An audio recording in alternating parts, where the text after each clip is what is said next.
Witajcie w Smart City Navigators, podcaście o innowacjach, zrównoważonym rozwoju i najnowszych technologiach.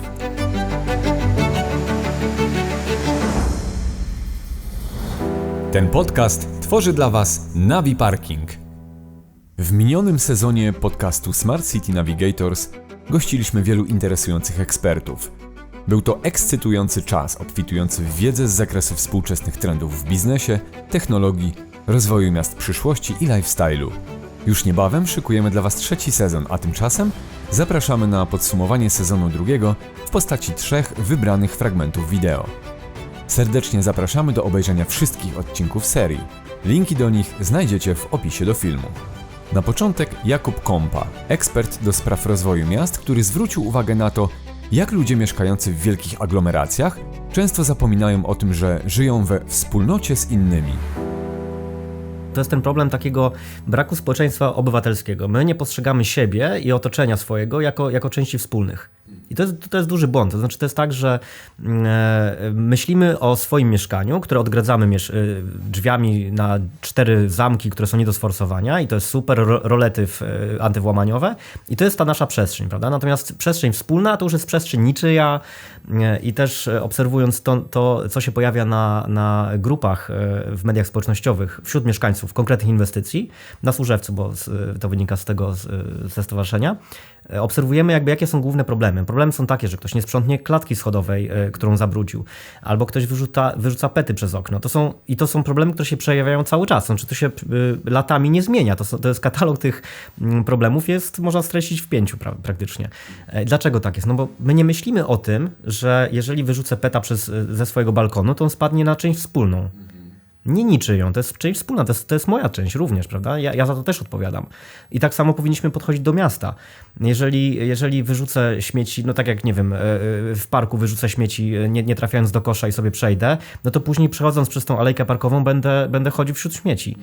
To jest nasze, my powinniśmy o to dbać. Ale to już jest taki problem właśnie braku zaangażowania i przekonania, że to, co poza moim mieszkaniem, co nie jest moje w akcie notarialnym, nie jest ważne i jest niczyje.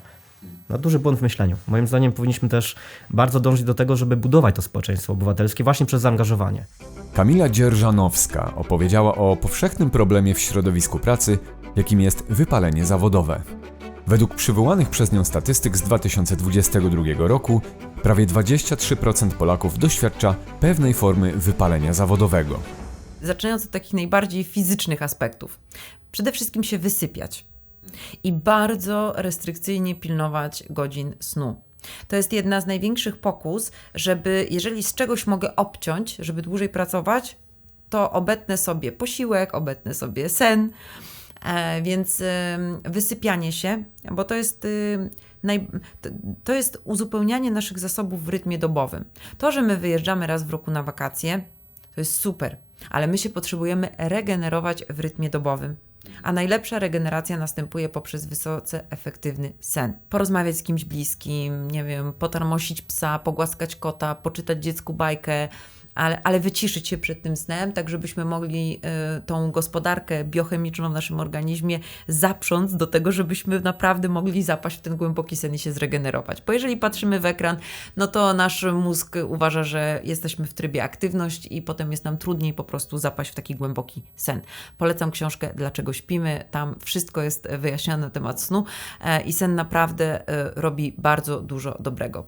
Ostatni fragment kompilacji z drugiego sezonu dotyczy bezpieczeństwa w przestrzeni cyfrowej. Na ten temat rozmawialiśmy z Krzysztofem Pulkiewiczem, ekspertem w dziedzinie cyfrowej transformacji. Dostaję SMS-a, w którym ktoś mówi, że czeka na mnie przesyłka do odebrania. Trzeba dopłacić i o dziwo, naprawdę czeka na mnie ta przesyłka, na przykład w paczkomacie. Mhm.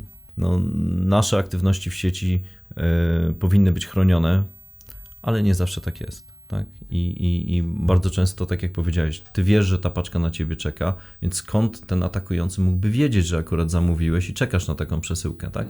Jeżeli przeanalizujesz sobie cały proces od podjęcia decyzji zakupowej, po zakup, płatność, zlecenie odbioru i tak dalej, zobacz, ile różnych podmiotów bierze w tym udział, a w każdym takim miejscu jest potencjalne ryzyko, że te dane gdzieś, po pierwsze, zostawiłeś ślad, po drugie ktoś do tego twojego śladu cyfrowego mógł mieć dostęp, tak?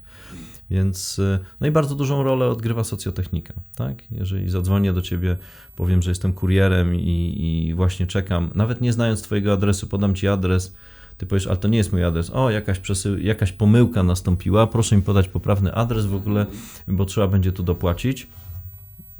Jest to bardzo, można powiedzieć, prosta, ale jednocześnie wyrafinowana metoda uwiarygodnienia próby przestępstwa. Do zobaczenia w 3. sezonie podcastu Smart City Navigators, gdzie razem z nowymi gośćmi będziemy dalej odkrywać tematy technologii, zrównoważonego rozwoju oraz miast przyszłości.